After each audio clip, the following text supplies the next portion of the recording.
99% of runners make running too difficult. What does the research show, and how can you make running more enjoyable? Well, in this video, I'm going to talk about proper foot strike and how it can be the key factor to fewer injuries, faster times, and a more enjoyable run experience.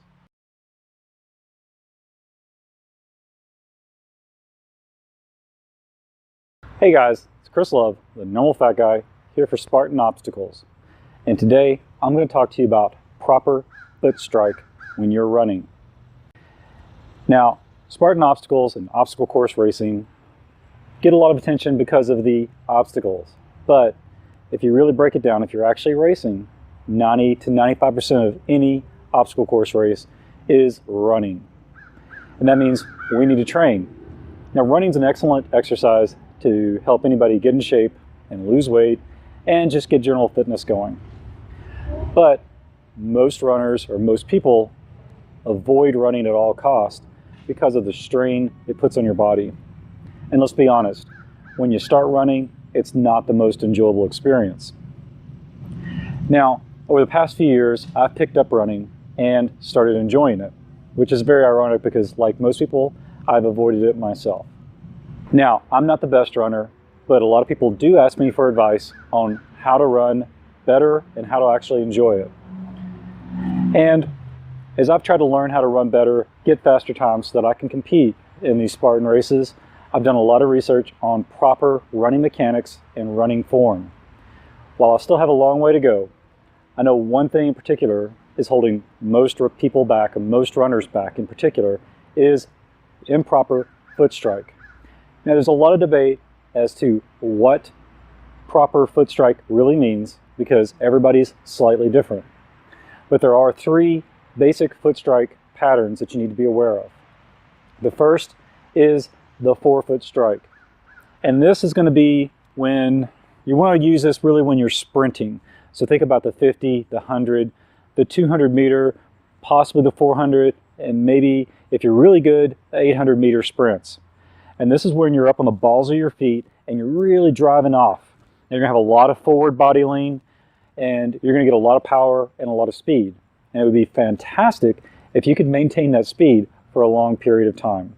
But the reality is, most runners, even the best runners, can't really maintain that for much more than a few hundred meters at most.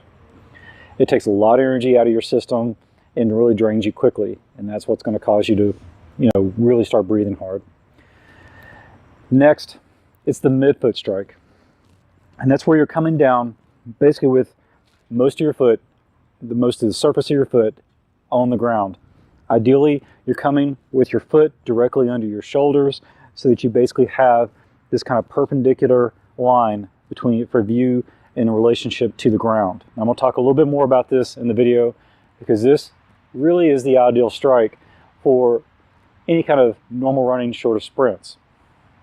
But what research has shown is that 99% of runners, and that's 99% of all runners, basically do this one thing, and that's heel strike. And that's when you tend to get your feet out in front of you from overstriding, and you get your foot out in front of you, and you come down on that heel. And I do it. I'm trying to break myself of it, and it's really common, especially the more fatigued you get. It's harder and harder for you to maintain that midfoot strike just because of the way your body mechanics tend to degrade over time. Now, this is a really bad thing in general because when you get your foot out in front of you and you hit like that, all your force is going into that really big bony mass known as your heel, and that shock force of your strike on the ground is absorbed by the heel. It's not absorbed by the forefoot at all, and that shock rivets or ripples up your leg, where most of that energy is going to be absorbed by the knee, and this can lead to a lot of knee problems. It can also lead to a lot of shin and calf problems. There's a variety of different issues that it ultimately can lead to. It can even rivet up into your back and everything, and your shoulders. There's just a lot of different mechanical problems related to it that lead to nagging injuries. Now, that doesn't mean if you stop heel striking, you're going to stop all of your injury problems. In some cases, by midfoot striking and forefoot striking, you just change the mechanics, and your other improper running mechanics and so forth reveal other places where it caused other injuries. So it doesn't necessarily mean you're going to be completely injury free, but you're definitely going to limit yourself on some of the more nagging injuries that are caused by that heel strike. So the proper form you really want to try to strive for is a midfoot strike. And it's taken me a lot of time to really comprehend what that really means. But there's one exercise that just made it appeal, kind of just really matter or understand, break my mind. And that was when somebody said, think about it in terms of riding a skateboard. And most of us have tried to ride a skateboard at some form of our life or some point of our life. Basically, that's where you got one foot on the board, and the other foot is going to get your power. Now, you're not going to get your power by putting your foot out here and trying to pull yourself forward. No, you're going to go like this, and you're going to strike it like that, and you're going to try to get that power built up like this. That's just the natural way to try to drive a skateboard. And so a couple of just drills that you might want to get into is definitely the high knee, because part of that stride, you're going to want to get your knee up. And that's one way you can tell if you actually video yourself from the side. If you get your knee up like this, the chances of you overstriding and heel striking are very minimal. You also will generate the back kick that you're really looking for, and that gives you that nice glide path. Now I'm getting off into other mechanical parts of the technical aspects of running, but just be aware, just mentally kind of do this drill. I've been doing this lately, and I'm starting to improve my running form. Do it on both feet, right? But one of the best ways for you to get to that midfoot strike is to run barefoot. And that's why I'm out here without shoes right now in my backyard. And that's what I really recommend. Run around your yard, especially on nice, freshly mowed grass, and I guarantee you, your body's just going to naturally, mentally compensate for you, and it's going to have you strike with your midfoot, right? Your yard's not good. Go try to find a football field, a soccer field, somewhere where it's essentially flat and fairly safe to run. You don't want to run where there's possibly holes and things like that if you can, in general. So, but one of the things that I've done is go out to the football field, stride across the field, stride back and forth, do 100-yard, repeats or something like that. I'm not necessarily trying to just kill it, but I'm trying to do that proper form as much as I can. And if I'm doing it barefoot, it just naturally happens. And this has been advocated by a lot of people in recent years trying to get that midfoot strike back. Next, one of the reasons why we get into that overstriding is we get tired. And we get tired because we don't have enough strength in our core to maintain proper posture when running. Now, proper running form, you're gonna have a slight forward lean, a little tilt to your hips, and this is where the videos and stuff, there's just slight subtle things that I'm not necessarily attuned to picking up just yet, but I'm starting to get there. And you want to just have that slight forward lean, a little bit so that the gravity naturally makes you kind of pull forward, and you're kind of trying not to fall, but not too much. I know that's a little bit of exaggeration saying not to fall, but just have a little natural forward lean to it. But what happens when you get tired, because your core strength doesn't have enough overall strength and stamina, is you tend to lean back. And when you lean back, you get your foot further out, and then you come down on that heel, which is what you're trying to avoid. Now, just to give you a little reference here, there's been several research studies. One was a select group of people that basically they pulled off the couch to see how they ran. 97% of the men had a heel strike run. 99.3% of the women did. A few of them had asymmetrical. Some of them had midfoot. Some of them had forefoot or up on their toes kind of running. But predominantly it was the heel strike.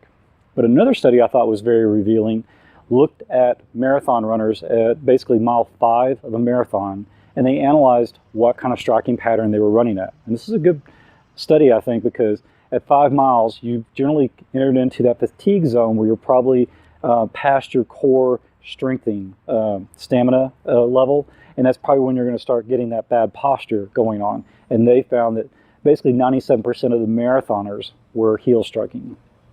Now, another thing that I noticed in and analysis of different studies is the more elite runners tended to midfoot strike instead of heel strike. Still, somewhere in the 70 to 75% of those elite runners lean more towards a heel strike, but it wasn't necessarily as pronounced, I don't think. And if I know anything from studying how to be successful, it's looking at the most successful people in a particular niche and what do they do, and then try to mimic it. Because if they're doing things a certain way, there's a reason. And if I can accelerate my path to that level, more power to me. That's why you want to study. That's why I spent a lot of time actually studying the top elite racers in Spartan obstacles, because I want to see how they're training, how they're tackling obstacles, how they're sprinting down hills, all these little subtle things to help me be a better racer. So if they're doing it, I'm definitely going to try to do it as well. Now, ultimately, if you strengthen your core, sit-ups, and other core exercises, you should be able to run a little better. And you should cross-train in general for good running practice. And again, try that skateboard technique, just a little drill you can do in the living room if you want. And then also run around barefoot just to try to get yourself more accustomed to that midfoot strike. Now, if you think this video is useful, hit the like button and tell your friends about it. Hopefully it'll be a good resource to get people started, because I know a lot of people jump off the couch, try to start running, and it's not necessarily the most enjoyable experience. And maybe this can help you enjoy it, hopefully avoid a little bit of injury. And I think too, you're probably going to be able to run a little faster with a little less effort, which means you're either going to get your workouts done faster or you're going to be able to go a little longer. Either way, you're going to have more fun running, I think. I'm Chris Love, the Normal Fat Guy. Stay tuned for more resources to help you be a better racer.